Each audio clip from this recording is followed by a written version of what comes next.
আসসালামু আলাইকুম রাহমাতুল্লাহ।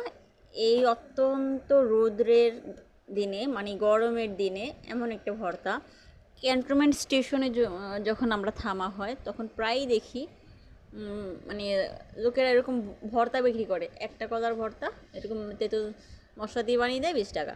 তো ভাবলাম আমাদের গাছে যখন এরকম এঁটে কলা আসবে, বিচি কলা আসবে, তখন আমি নিজে বাসায় ভর্তা বানাবো। তো যেই কথা সেই কাজ, আমাদের একটা ছড়ি আসছিল।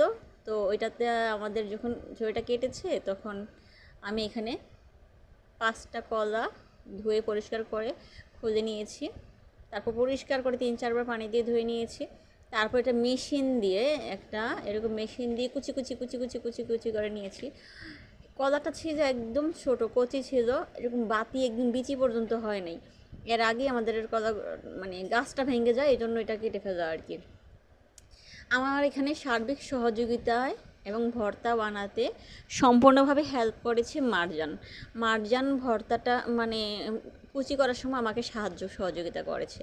ও যখন এটা কুচি করছিল তখন আমি এখানে 5টা শুকনো মরিচ ভেজেছি কড়াইতে।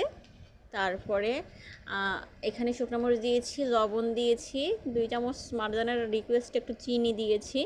তারপর সবগুলি একসাথে মাখানো, যদি ম্যারিনেটের মতো মাখিয়ে, এইটা যখন হালকা পানি পানি আসছে, মারজান বলতেছে আম্মু আরেকটু পানি দাও। তো পানি কিভাবে দিব, এখানে চিনিতেও একটু পানি বের হয়েছে, একটু লবণেও পানি বের হয়েছে, এই যে দেখেন লাস্টে মাখাটা।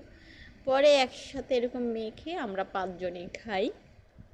অনেক মজা হয়েছিল, অনেক সুস্বাদু হয়েছিল। যারা যারা খেতে ইচ্ছুক এরকম করেন, বানিয়ে